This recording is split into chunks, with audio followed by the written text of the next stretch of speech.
नमस्कार दोस्तों, मैं आपका साथी राजेश कुमार। हमारे YouTube चैनल योगी देसी ज्ञान में हार्दिक स्वागत है। दोस्तों, पितृपक्ष भाद्रपद मास के शुक्ल पक्ष की पूर्णिमा से शुरू होता है और अश्विन मास की अमावस्या तक चलता है। इस बार पितृपक्ष 2022 या प्रतिपदा श्राद्ध 10 सितंबर 2022 से शुरू हो रहे हैं, जो 25 सितंबर 2022 तक चलेंगे। पितृपक्ष का हिंदू धर्म में काफी महत्व है। इन दिनों में श्राद्ध, पिंडदान और तर्पण करके पूर्वजों को ये बताया जाता है कि आज भी वे हमारे परिवार का हिस्सा हैं। पितृपक्ष में पूर्वजों का आशीर्वाद लेने से घर में सुख शांति रहती है और अगर पूर्वज नाराज हो जाएं तो काफी नुकसान हो सकता है। इसलिए पितृपक्ष में कुछ कामों को करने से बचना चाहिए ताकि पूर्वज नाराज न हो। तो आइए उन गलतियों के बारे में जान लीजिए जिन्हें पितृपक्ष में करने से बचना चाहिए। पितृपक्ष में कोई भी मांगलिक कार्य न करें। मान्यताओं को है कि पितृपक्ष को कड़े दिन कहते हैं।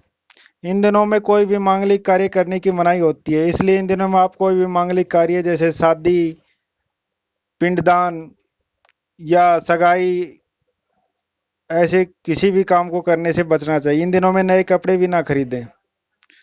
बाल ना कटवाएं। हिंदू धर्म की मान्यताओं के मुताबिक कड़े दिनों में पुरुषों को बाल और दाढ़ी नहीं कटवाने चाहिए। अगर कोई ऐसा करता है तो पूर्वज नाराज हो सकते हैं।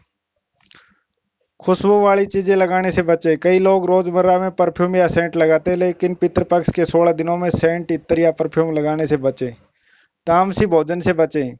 कहा जाता है कि पितृपक्ष के दौरान तामसी भोजन और मांसाहार भोजन से बचना चाहिए और सात्विक भोजन ही करना चाहिए। इसके अलावा कुछ मत ये भी कहते हैं कि पितृपक्ष में बाहर का खाना भी नहीं खाना चाहिए।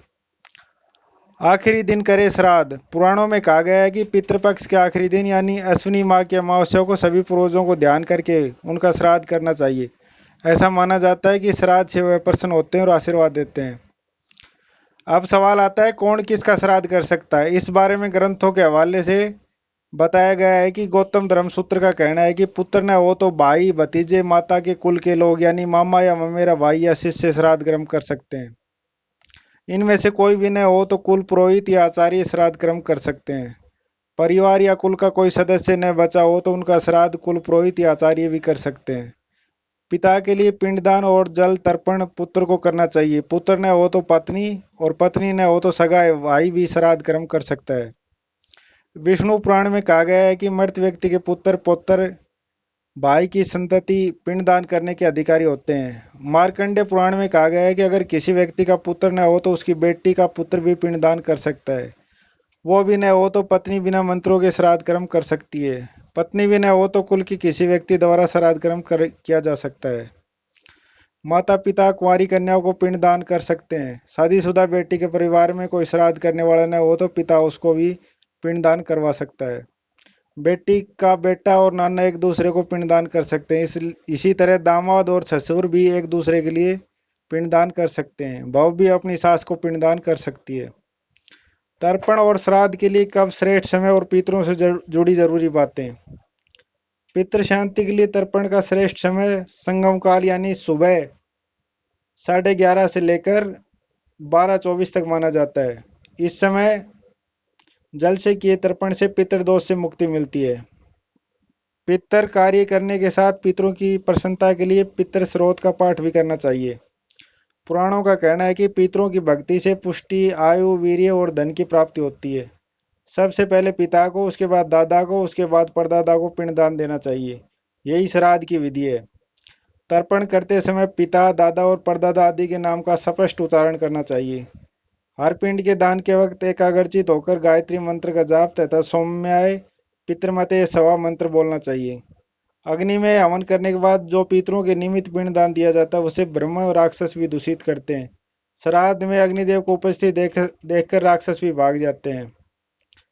अगला सवाल है, पितृपक्ष में कौन कौन से कामों से बचना चाहिए। पितृपक्ष में धार्मिक कार्यों से बचना चाहिए। क्रोध न करें, घर में क्लेश न करें, लालच से बचें, दूसरों के लिए बुरे विचार न रखें, घर, परिवार और बाहर किसी भी व्यक्ति का अपमान न करें, किसी भी जीव जंतु खासतौर पर कुत्ते, गाय और कोए को परेशान न करें, इनके लिए भोजन और पानी की व्यवस्था जरूर करें। पितरों के लिए कब कौन कौन से काम किए जा सकते हैं। पितरों के लिए धूप, ध्यान, पिंडदान, तर्पण और श्राद्ध कर्म करने के लिए दोपहर का समय सबसे अच्छा रहता है। इसके अलावा रोज शाम को पितरों का ध्यान करते हुए घर के बाहर दीपक जलाना चाहिए। जिन लोगों की मृत्यु तिथि मालूम नहीं है उनका श्राद्ध कैसे करें? अगर किसी व्यक्ति की मृत्यु तिथि मालूम नहीं है तो उसके लिए सर्व पितृपक्ष मोक्ष अमावस्या पर श्राद्ध किया जा सकता है। इस बार ये तिथि 25 सितंबर को है। पंचमी तिथि यानी 14 सितंबर पर अविवाहित लोग मर्द लोगों के लिए श्राद्ध किया जाता है। अगर किसी सुहागन महिला की मृत्यु तिथि मालूम न हो तो उसका श्राद्ध नवमी तिथि 19 सितंबर पर करें। एकादशी तिथि 21 सितंबर पर सन्यासी का श्राद्ध किया जाता है। चतुर्दशी तिथि 24 सितंबर पर शस्त्रों से ही आत्महत्या करने वाले या किसी दुर्घटना में हुए लोगों को श्राद्ध किया जाता है। मर्द छोटे बच्चों का श्राद्ध त्रयोदशी तिथि या 23 सितंबर पर करना चाहिए। ध्यान रखें, पितरों से जुड़े काम करते समय सफेद या पीले कपड़े पहनते हैं तो ज्यादा बेहतर रहता है। धन्यवाद।